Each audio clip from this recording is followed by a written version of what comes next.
We're going to hear from Dr. Romero first, and then we'll take a small break. Dr. Van Romero has been the Vice President for Research and Economic Development at New Mexico Tech since 1997 and is responsible for about $125 million in new project funding this year. He is the founder of our nation's leading Homeland Security Consortium and Deputy Director for Superconductivity Super Collider Project. He acquired a BS degree and an MS degree in physics from New Mexico Institute of Mining and Technology and obtained his doctorate in physics from the State University of New York. Please help me welcome Dr. Van Romero.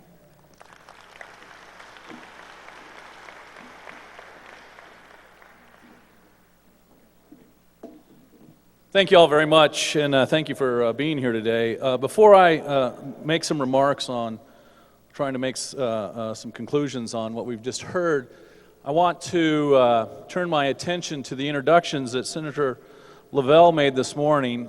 He introduced quite a number of people and gave credit to a lot of us out there who had small amount of effort in today's project, but there's one person that he left out, and that is Senator Lavelle himself. And Senator, if you'd please stand up, I'd like to give you a round of applause.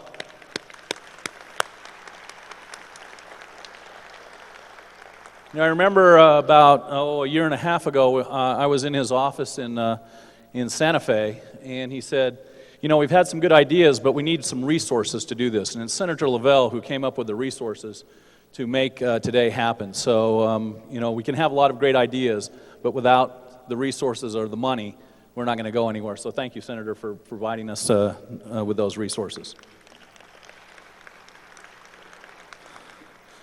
Well, I want to make some comments about what we've just heard, and in keeping with Bob Gallagher of trying to bring some common sense to all this, I thought I'd refer to some interesting lessons that I've learned along the way. Now, you got to realize right now that you have a physicist talking to you about common sense. A little bit of an oxymoron, I realize, but when I was an undergraduate student at New Mexico Tech, I had the privilege of working for one of our professors. His name was Marvin Wilkening. And Marvin Wilkening was a part of the Manhattan Project, and he came here from the University of Chicago with Enrico Fermi to work on the Manhattan Project and loved New Mexico so much that he stayed here.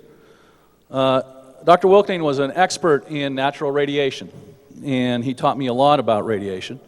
And in the early 70s, I was working in his lab, and he got a phone call to come to a meeting in Carlsbad. And that meeting was one of the very first meetings that discussed the deposit of low-level nuclear waste in underground salt domes. And so he came to Carlsbad and spent some time here.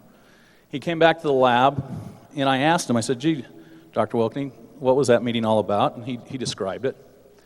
And he told me, you know, technically, there really isn't anything wrong or challenging with storing low-level nuclear waste in underground salt domes. He said, but politically, I don't know if they might have a few problems with this. You know, there was never truer words spoke. That the policy issues, the political aspects of the WIP site caused that facility decades of what I would call delay. We could have had that facility on site long before it was brought to fruition if it hadn't been for the mountains of one, opposition, and two, just not sound policy that could bring a facility like that online here in New Mexico. And when I saw some of the slides that were put up by David, you know, I noticed there really wasn't a lot of technical challenges up there. Technically, we kind of understand this nuclear stuff. We've been doing it for a long time. People are doing it all over the world. But when I looked at his slide, he said, and I'll quote from his slide, some of the issues were regulatory, capital cost, workforce, spent fuel, which he said was political in nature, and nuclear proliferation. All of those seem to be things that we can solve and address through sound policy, through sound, good science, and common sense policy, as was mentioned earlier. And I think that's what brought us all here today. I know I'm preaching to the choir, but it's going to be imperative that we continue any momentum that we have today to continue to strive for good, sound, common sense policy so that we can bring to fruition not only in southeastern New Mexico, but all over the United States, new power, whether it be nuclear, whether it be fossil fuel, or whether it be what we now call renewable.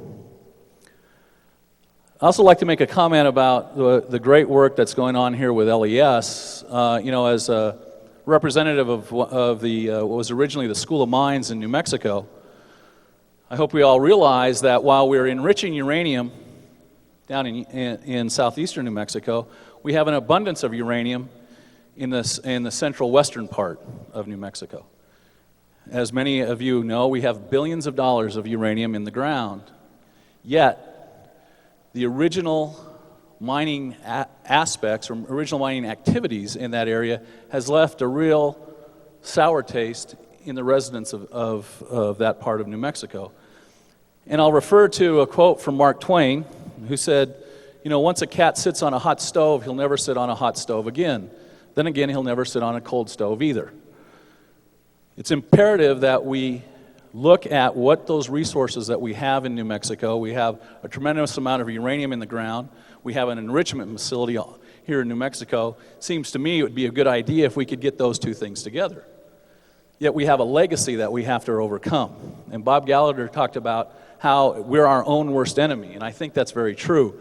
We have to get out there and we have to prove to people that we can mine uranium in New Mexico in a fashion that not only doesn't hurt the environment, but actually enhances the environment.